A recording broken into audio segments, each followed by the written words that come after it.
Rachel and I were high school sweethearts. We met through mutual friends and hit it off like a house on fire.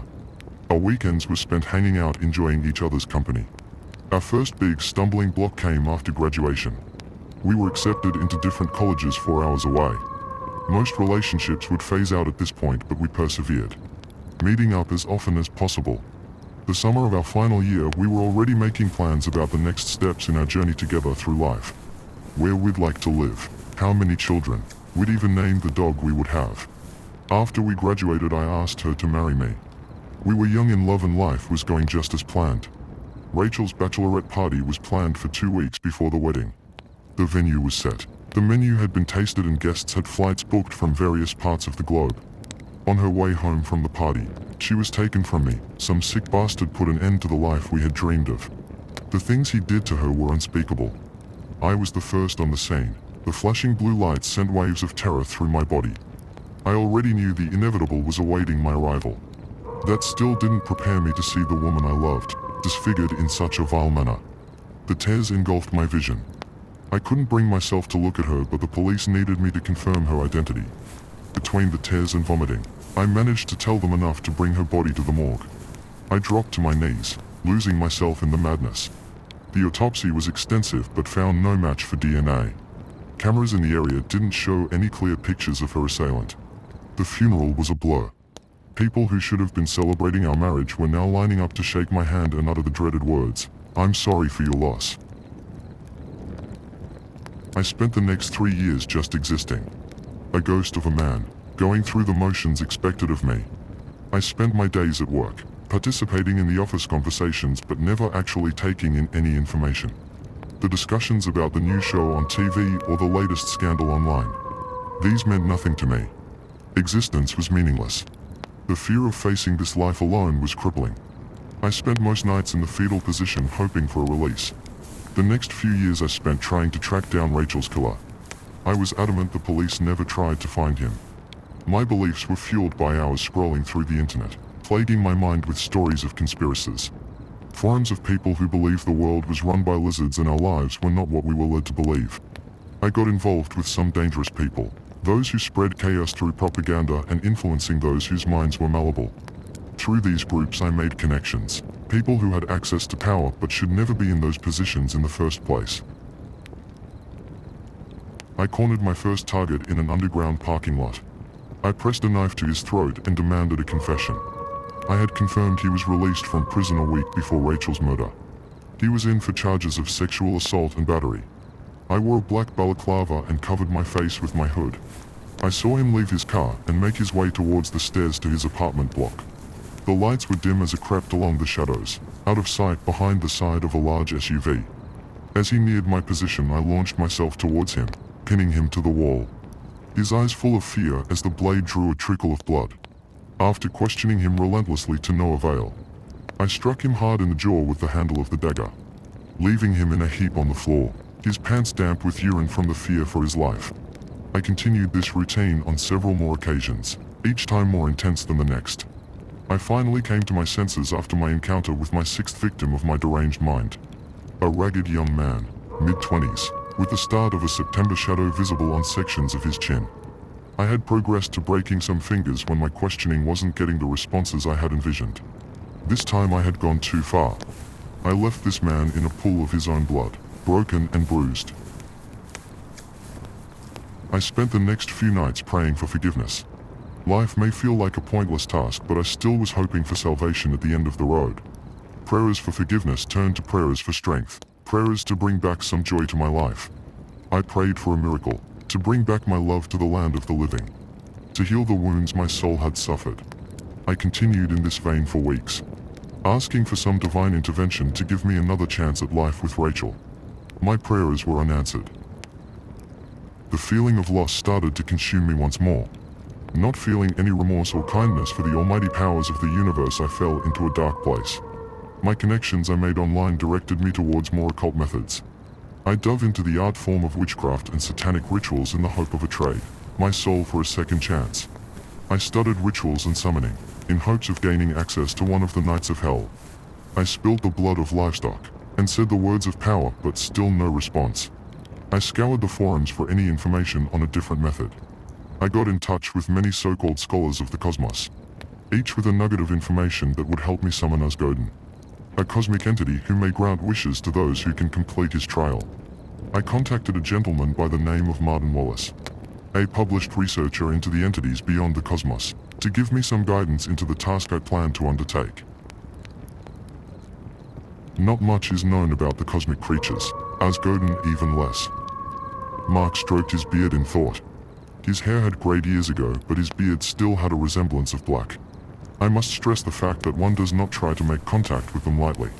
Bringing them into our world may be detrimental to you. There are worse things in life than death. I would suffer an eternity of pain for a single moment more with her. I said stone-faced, I don't doubt your resolve, Connor, or your motives, but I don't think you can comprehend what you are trying to accomplish here. For those of us who look deeper into these entities, we must accept the fact that they are omniversal. That there are other realities like ours in which they reside, a sliver of their presence in each and every one of them. That we have different versions of ourselves in other timelines living in tangent to us. Their torment of you may last a millennia, breaking you to the very essence of your being, across endless dimensions. He stared into my eyes, willing me to understand his reasoning. I have already begun on this course, I said, trying to hide the quiver in my voice. I'm just looking for some advice on how to ensure I have a chance at gaining his favor. My own God has abandoned me and the devil is too cruel to help. What you wish to seek will make any deal with the devil look like child's play. The ritual of summoning was long and arduous. The things I have done have excluded me from any redemption. I have defiled all that is humane. I will not be disclosing the steps, as to do so would endanger each of you that reads this. Once you know the steps, you feel compelled to complete them. As the last task was complete, I called out to Asgodin, asking him to grant me my one wish, accepting what he may ask of me.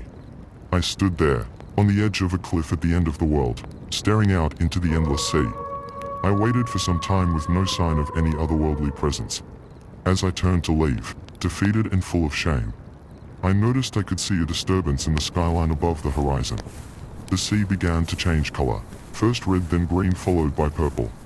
Asgodin had made his presence known. My body began to quiver as the fear of impending doom overwhelmed me. My joints ached as they stiffened, frozen in place by pure, all-encompassing terror.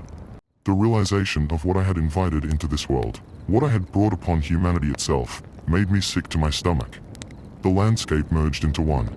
The once calm seas erupted in hundreds of pillars, rocketing towards the star-speckled sky. The vast emptiness of space seemed to siphon down from the heavens, filling the chasm of the now desolate ocean.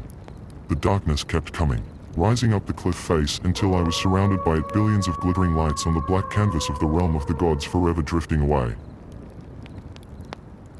I was imprisoned in solitude, left to face my one true fear.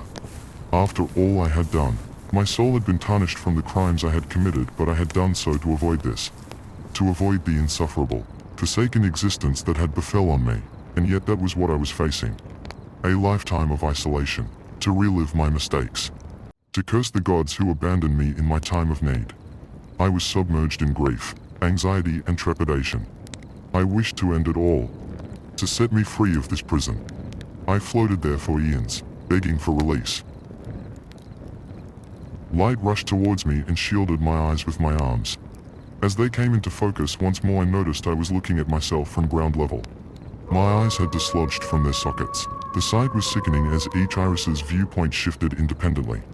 My body began to dismantle and rebuild in shapes and patterns unfathomable to man. I could feel a presence overtake me. The words do not exist to describe the feeling of horror as every fiber in my body rearranged itself. The physical agony was only outweighed by the psychological torment I endured as my mind collapsed under the weight of incomprehension. My mind shuddered as Asgodin tried to communicate with me. I experienced every painstaking death known to man for an eternity and an instance all at once. He stripped me down to an atomic level, analyzing me like a scientist would analyze a petri dish full of bacteria. He rebuilt my consciousness in a way in which I could perceive his words and thought. Images and feelings were how we communicated. I can only describe it as forcing me to understand his meaning. He addressed me as the summoner of Asgodin. His title was Asgodin, the disruptor of existence, and I was his tether to this plane. I begged him to return my lost love to me, I put as much will behind my thoughts as possible. I flooded him with pictures of the two of us and the lives we envisioned. He was not able to comprehend the emotions of man but could understand my wish to return a soul from the dead. He described how his influence over my strings of life were limited by my alternate forms across other realities. If those strings were to be reduced into one, he would then be able to grant my wish. To do so, I would need to endure the trials. I accepted his proposition without any further explanation. Whatever he required I would do. He formed an image in my mind of countless versions of myself fighting one another, severing a string each time one falls. I was now the requester of the trial, and it was made known to my counterparts. We would meet at random occasions, within the next rotation of the star of my planet. A one-on-one contest of will and determination, until only one remains. These meetings would happen across all timelines. Each version of myself fighting to remain. He showed me an image of one contest already taking place. An older version of myself, missing an eye from a wound received years ago, fighting a version of myself no older than 10. They were aware that I was the cause of their torment and they hated me for it. The contest could only be decided by weapons formed in the shape of points. I took this to mean blades. The concept is not familiar to us Godin. His presence retracted into the outer reaches of the universe and my mind began to return to normality. I was aware that I needed to prepare for the oncoming challenges. I write this entry in hope you may never seek a meeting with this eldritch horror. I currently sit at my laptop, covered in the blood from my first challenger. A version of me who had lived a long life. He knew who I was the moment he appeared in my room. His eyes burned with hatred unknown to most. Unfortunately for him, he was so far in years he barely had the strength to raise his arm in defense as I slashed his throat with my blade. I am resisting the urge to sleep as I fear that when I close my eyes, the next challenger will have his chance to take my prize as his own. They are fighting for their lives, but I am fighting for hers.